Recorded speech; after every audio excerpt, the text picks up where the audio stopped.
Cavaleiros do Zodíaco 40 anos. O que tem de especial nessa série que há tanto tempo gera conteúdo e receita para o seu criador? É o que nós vamos descobrir agora.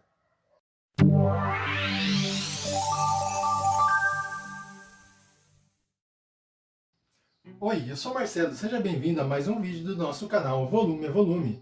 E hoje nós vamos falar sobre o mangá dos Cavaleiros do Zodíaco, Final Edition, que é a edição que está sendo lançada agora no Japão e no Brasil, com diálogos extras, cenas corrigidas, alguns capítulos novos, os acréscimos a alguns capítulos já conhecidos e coisas que vão explicando melhor a série.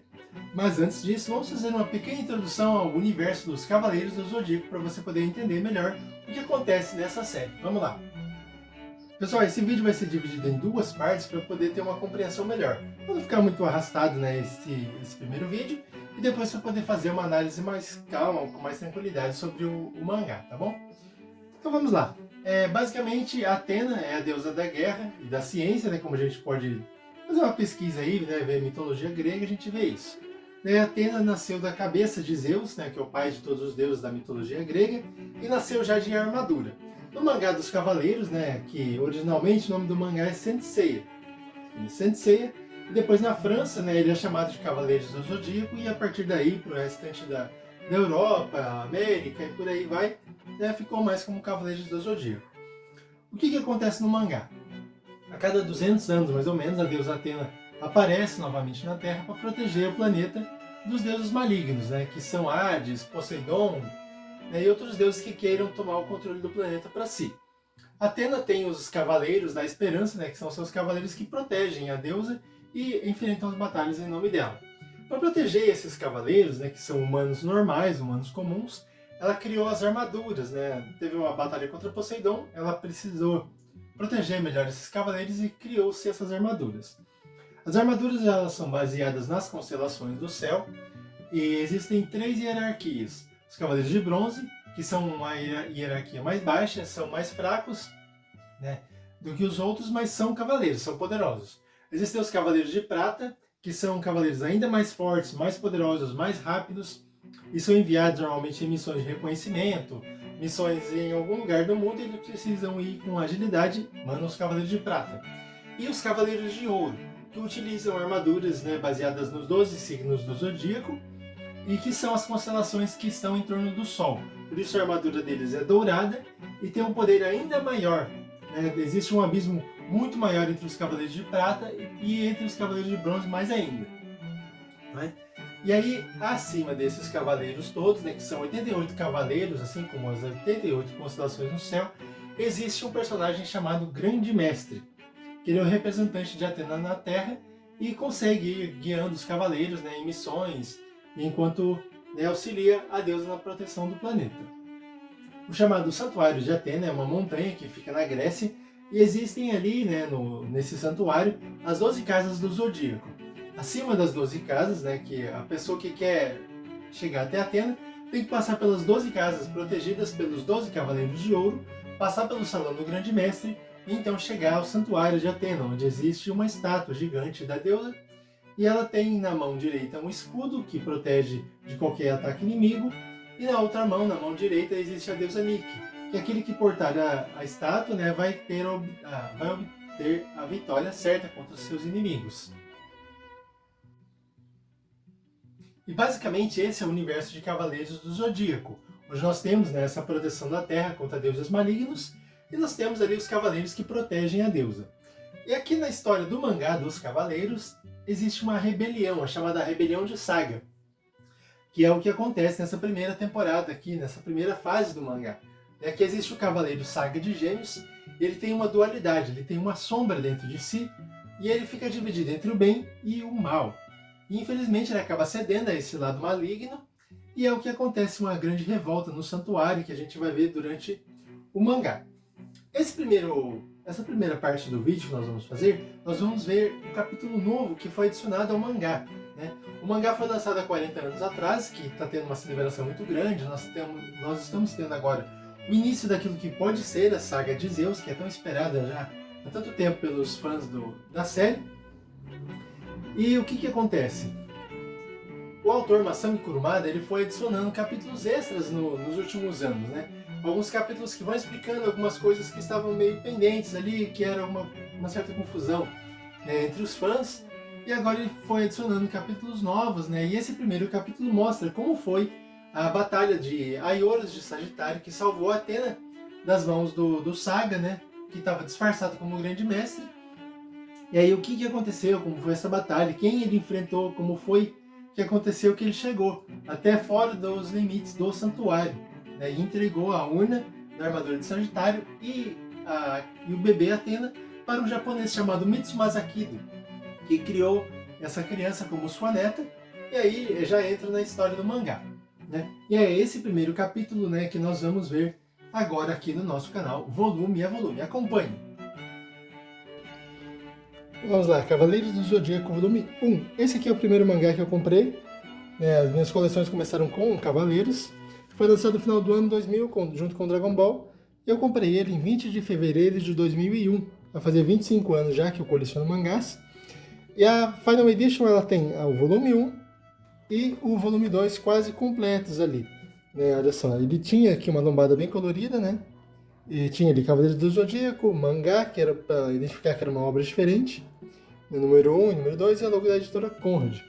E na época, olha só, custou R$ 3,50 um e R$ 3,90 o outro. Mas vamos lá, Cavaleiros do Zodíaco Final Edition. Nós temos aqui uma capa variante, né, feita pelo brasileiro José Luiz e aprovada pelo autor Masami Kurumada. Então nós temos aqui a logo dos Cavaleiros do Zodíaco, né, a logo nova para o mangá, o número 1. Temos aqui o Grande Mestre, Hades e Poseidon, que são as 3 grandes sagas do mangá. Nós temos o Santuário de Atena, né, ali atrás, a própria Atena, né, à frente, os Cavaleiros de Ouro na frente dela protegendo, e os Cavaleiros de Bronze aqui em primeiríssimo plano. Foco. É uma capa bem bacana, bem bonita. E aqui no verso nós temos o Seiya, né, desenhado pelo autor, a descrição do mangá. E na lombada nós temos aqui Sensei, os Cavaleiros do Zodíaco, Final Edition, número 1, o Seiya, Masami Kurumada e a logo da JBC, que é quem tem os direitos do mangá hoje no Brasil. E essa edição final ela tem essa capa variante, onde você pode colar na parede do seu quarto como um pôster, olha só. Mas eu acho que ninguém faz isso mais, né? Antigamente a gente fazia muito disso, de colar pôster na parede. Hoje acho que ninguém faz mais esse tipo de coisa, né? Então aqui é a capinha separada, aberta, para deixar sua coleção ainda mais bonita. E nós temos aqui, né, então, o Seiya desenhado pelo autor, né, e olha só, um Seiya recente e um Seiya de uns 40 anos atrás. Né, na capa aqui tem o Seiya com a armadura na segunda versão e aqui na terceira versão. Na batalha contra Poseidon e na batalha contra Hades, ele usa essa armadura. É diferente assim. Então vamos lá, né? Aqui a logomarca, né? O número 1, JBC. E aqui no verso nós temos a armadura de Pégaso. Que as armaduras, quando não estão no corpo dos cavaleiros, elas formam o símbolo da constelação que representam, né? No caso aqui o Pégaso. Então vamos lá. Aí uma coisa muito bacana aqui sobre esse mangá, é que ele vem com 2 marca-páginas. Um feito pelo Zé Luiz e um feito pelo Masami Kurumada. E ambas têm a deusa Atena aqui. Oh, que mão de alface. Cai em tudo. Temos a deusa Atena aqui atrás. Então, vamos lá. Volume 1, Final Edition. Então, nós temos aqui o relógio dos 12 signos do Zodíaco, né? A máscara do Pégaso. O sumário, né? Mostrando os 3 capítulos do episódio 0. E os 5 capítulos da saga de Atena, aqui, do início da saga do Santuário. Então, vamos lá, episódio 0, que é o que nós vamos ver neste vídeo. Então, uma estrela cadente passa pelo céu, e aqui o Santuário de Atena, na Grécia, né, que é uma montanha, que eu não me lembro de ter visto o nome dela em lugar algum. E ali em cima da montanha nós temos o Santuário de Atena. Há mais de 200 anos desde a última Guerra Santa. Uma nova Atena está para nascer no Santuário. E ela literalmente aparece ali. Nós temos aqui no Templo de Atena, né, a estátua da deusa, que em uma mão ela segura o escudo, que reflete qualquer ataque inimigo, e na mão direita a deusa Nike, que é a deusa da vitória. Nós temos o Grande Mestre e os Cavaleiros de Ouro reunidos em torno do bebê Atena, que acabou de surgir de forma miraculosa aqui no santuário. E o Grande Mestre acolhe Atena nos braços e fala que ele está muito velho já, e como a Guerra Santa contra Hades está para se aproximar, ele deve escolher um entre os Cavaleiros de Ouro para substituí-lo. Nós temos aqui Mude Ares, Aldebaran de Touro, Saga de Gêmeos, Máscara da Morte de Câncer, Aiora de Leão, Chakra de Virgem, Doco de Libra, que é o Mestre Ancião, Milo de Escorpião, Aioros de Sagitário, Shura de Capricórnio, Camus de Aquário e Afrodite de Peixes. Esses são os 12 cavaleiros de ouro, os mais poderosos da guarda de Atena. O Shura então se levanta, né, e fala que, né, os cavaleiros ali, a maioria, são muito jovens para receber essa função de grande mestre do santuário, com exceção de Saga de Gêmeos e Aioros de Sagitário, que são os cavaleiros com maior poder, né, responsabilidade, justiça, né, eles são realmente grandes exemplos entre os cavaleiros. E o Saga, né, na verdade o grande mestre, perdão, e o grande mestre diz que ele realmente, né, vai escolher alguém que pode, né, ser capaz de fazer isso, mas ele escolheria entre um dos dois, né, ou Saga ou Aioros. E aí depois, né, mostra que o Saga ele tem uma dupla personalidade. Ele tem um grande mal dentro do seu coração, mas ninguém sabe disso. Todos acham que ele é um homem realmente muito justo e poderoso, e sua justiça e bondade são comparadas a um deus. Mas ele sabe que isso não é verdade, porque ele tem um grande mal dentro do seu coração. E o Aioros diz que ele ia indicar ao grande mestre o Saga, porque o Aioros considera o Saga um homem melhor para assumir esse cargo, essa função de líder dos cavaleiros, né, e auxiliar a Atena. Mas o Saga não quer saber disso porque ele sabe que tem um grande mal dentro dele. E ninguém que seja malvado pode assumir esse cargo, porque senão realmente vai dar um problema muito grande no santuário. E o Saga, né, recusa isso e vai embora correndo, deixando o Aioros meio confuso. E o Saga, né, ele corre para bem longe do santuário, né, olha lá, a montanha e ali o relógio de fogo. E o Saga vê ali, né, no reflexo da água, a sua versão maligna, né, conversando com ele e tentando convencer ele a matar o grande mestre e assim assumir o cargo no santuário e poder dominar o mundo. E o Saga acaba perdendo o controle da situação, mata o grande mestre, né, e toma seu lugar. Ele assume, né, o manto e a máscara e o capacete do grande mestre, e a partir daqui o Saga é considerado como um cavaleiro desaparecido. Os cavaleiros de ouro, olha só, Mude Ares, Aiora de Leão, Milo de Escorpião, Camus de Aquário, Chakra de Virgem e Aldebaran de Touro, resolveram ir embora para fazer um treinamento especial, já que eles são muito jovens, né, e precisam adquirir mais poder. E para quem não sabe, o grandalhão ali, Aldebaran de Touro, é brasileiro, né? Temos um representante no santuário. Cada cavaleiro vem de um lugar diferente, né, do mundo, e Aldebaran é nosso. Né, e aí só fica aqui no santuário Aioros de Sagitário, Shura de Capricórnio, Máscara da Morte de Câncer e Afrodite de Peixes. E o Saga está desaparecido. Né, e o Afrodite e o Máscara da Morte são grandes amigos ali. O Máscara da Morte é meio mercenário e fica dentro do santuário quando tiver vantagem para ele. E enquanto isso, né, à noite, o grande mestre ali, né, que é o Saga disfarçado, resolve matar a Atena com a adaga. Mas o Aioros está ali, né, bem desperto, bem atento, e impede que isso aconteça, né, e fica confuso do que né, o que o grande mestre está fazendo. E o Aioros ataca, né, o grande mestre para defender a Atena, o que derruba o capacete dele e revela o rosto do Saga, mas é um rosto diferente. E o Saga, né, resolve então acusar Aioros de traição. Aioros pega a Atena e resolve fugir, mas o grande mestre resolve alertar todo o santuário dizendo que Aioros é um traidor. E aí o Saga recupera, né, a consciência boa e fica muito, muito triste, né, e chora porque não queria que, dentre todos os cavaleiros, né, justamente Aioros visse ele. Aioros resolve então descer as 12 casas, que ele estava lá em cima no templo de Atena, né, pela sala do grande mestre, e ele vai descer as 12 casas. Mas né, o santuário está quase vazio, exceto por 3 cavaleiros: Afrodite de Peixes, Shura de Capricórnio e Máscara da Morte de Câncer. Ele acredita que se conversar com cada um deles, eles vão deixar o Aioros ir embora, mas não é o que acontece. Afrodite então intercepta, né, o Aioros, né, na entrada da casa e não deixa que ele passe. O Afrodite, ele tem essa aparência assim feminina, mas ele é um homem. Essa questão de masculinidade ali no Japão, ela é diferente. E usar batom e ter uma pintinha no rosto não significa que seja uma mulher, e muito menos que seja homossexual. Na verdade, perguntaram para o autor quem dos Cavaleiros de Ouro seria homossexual, e ele não disse que era o Afrodite. Não interfere em nada na história, mas... esse povo tem cada pergunta. E aí, né, o Aioros é atacado pelo Afrodite e não revida. Ele recebe o ataque das rosas do Afrodite. Ele não revida porque, de acordo com o esperado, né, a batalha contra Hades, né, que é o maior inimigo de Atena. Logo vai começar, então cada cavaleiro que perecer vai fazer muita falta na batalha. Então o Aiorus simplesmente imobiliza, né, o Afrodite com o ataque da Flecha das Sombras. E o Afrodite ficará imobilizado por um bom tempo.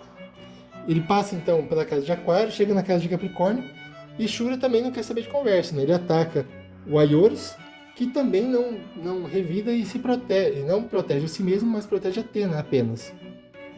O Aiorus tenta também imobilizar o Shura com o mesmo ataque da Flecha das Sombras, mas o Shura parte essa flecha, e quando ele vai atacar Atena e Aiorus, algo acontece. Lembra que eu falei da deusa Nike na mão de Atena que poderia trazer a vitória, né, para quem tivesse ela em mãos? Então, a deusa Nike desapareceu. E o Saga então percebe que um dia ele será derrotado. O Aiorus, né, na hora de atacar, na hora de ser atacado pelo Shura, não acontece nada. Por quê? Porque Atena o protege. Ela tem a deusa Nike nas mãos, que milagrosamente a estátua, que é mais ou menos o tamanho de uma pessoa, fica do tamanho pequenininho e Atena carrega ela nos braços. O Shura fica imobilizado e Aiorus consegue ir embora. Na casa do Sagitário, que é a próxima, Aiorus faz alguns curativos ali, pelo menos para poder sair do santuário, e resolve então escrever uma mensagem, deixar um testamento na parede ali para os cavaleiros que surgissem no futuro. Então ele escreve na parede: aos jovens que aqui chegarem, confiarei Atena aos seus cuidados. Aiorus. E aí Indra então continua descendo as 12 casas, né, pelo santuário, e ele chega na casa de Câncer. E o Máscara da Morte quer saber se o Aiorus, né, vai dar alguma coisa para ele em troca, né, para que ele possa liberar a passagem. Como ele não tem nada, né, e o Aiorus, né, simplesmente quer passar e o Máscara da Morte quer ter vantagem, ele ataca também, enviando o Aiorus, né, para o outro mundo, né, com o ataque dele, Ondas do Inferno. Mas a Atena está ali bem atenta, bem desperta, e faz com que o ataque volte para o Máscara da Morte. E ele vai parar na entrada do mundo dos mortos, lá no Yomotsu Hirasaka. Que não dá para ver muito bem, mas ali tem uns pontinhos, umas formiguinhas, que são as almas dos mortos indo para aquela montanha. E quem cai lá vai direto para o mundo dos mortos, não tem como voltar à vida. O Máscara da Morte fica muito bravo e os mortos, né, as almas dos mortos resolvem atacá-lo, mas ele se desfaz, né, desses espíritos. Enquanto isso, o Aiorus continua descendo as 12 casas. Quando chega na casa de Gêmeos, né, que o Saga deveria estar ali, ele só encontra a armadura esperando o seu dono. E aí ele percebe que o labirinto da casa de Gêmeos está ativo, então ele corre para atravessar a casa, mas volta para o mesmo lugar. E aí o Saga, né, resolve então agir usando o ataque da outra dimensão, para que Aiorus e Atena possam vagar para sempre em uma outra dimensão paralela. Mas o lado bom do Saga desperta e acaba desativando o ataque, e Aiorus e Atena caem de volta na casa de Gêmeos. E aí eles conseguem passar. Eles atravessam as 12 casas, o Aiorus desce o braço em alguns soldados do santuário que estão no caminho, e ele chega numa ponte que assim que for atravessada ele poderá sair do santuário finalmente. Mas aí os 3 Cavaleiros de Ouro aparecem, né, para impedir isso. Máscara da Morte de Câncer, Shura de Capricórnio e Afrodite de Peixes. Os Cavaleiros atacam novamente Aiorus, que mais uma vez não revida, e com tantos ferimentos, né, o Aiorus está meio inconsciente já. Ele simplesmente vai atravessando a ponte, e como os dois, né, queriam atacar, o Shura fala: não, deixa que eu resolvo isso. Ele resolve então cortar as cordas da ponte, enviando os dois para o abismo. E eles acreditam que os dois, né, acabaram perecendo, porque o Aiorus já estava muito ferido, e o bebê Atena não iria sobreviver também a essa queda. E eles acreditam que está tudo resolvido e vão embora. Depois disso, Aiorus entregou a Atena e a armadura de ouro para Mitsumasa Kido e morreu. Porém, Atena voltaria para o santuário 13 anos depois, aos lados de jovens cavaleiros que herdaram o desejo de Aiorus. E aqui Atena já crescida com os cavaleiros que a protegeriam. Que a protegerão, né? Porque isso aqui vai acontecer ainda. Então, esse é o episódio 0, que mostra a batalha do Aiorus, né, como ele recebeu tantos ferimentos. Para mim, essa história deveria estar bem mais lá na frente do mangá, no final da Saga do Santuário, porque explica muita coisa aqui. Mas para quem está começando agora o mangá, não faz sentido isso aqui. Muita coisa que é mostrada aqui é um mistério mais lá na frente. Já foi revelado, entregar de bandeja. E aí aqui nós temos a saga, né, já do mangá, que foi lançada há 40 anos atrás. O Meteoro de Pegasus. E é isso aí, esse é o primeiro volume. Tem bastante coisa para ser vista aqui ainda no segundo vídeo. E vamos lá. Vamos em frente! Bom, E é isso. O que vocês acharam? Vocês acham que acrescentou mais à obra? Vocês acham que realmente ficou um pouco fora de lugar ali, né? Começar justamente com essa explicação, com esses acontecimentos? O que vocês acham? Coloque aqui nos comentários, compartilhe esse vídeo com seus amigos, compartilhe com alguém que é fã dos Cavaleiros para conhecer essa nova história. Esse é um capítulo novo, é recente na história, nem todo mundo conhece ainda. Você que é da época da Manchete, você que é da época da TV Bandeirantes, Cartoon Network, que está conhecendo agora o universo dos mangás, vamos lá, Cavaleiros do Zodíaco é um marco na história do Brasil e do mundo nos mangás. Vamos lá, pessoal, um abraço, até o próximo vídeo, logo já está a continuação aqui do mangá, hein? Isso aí, um abraço, corações ao alto!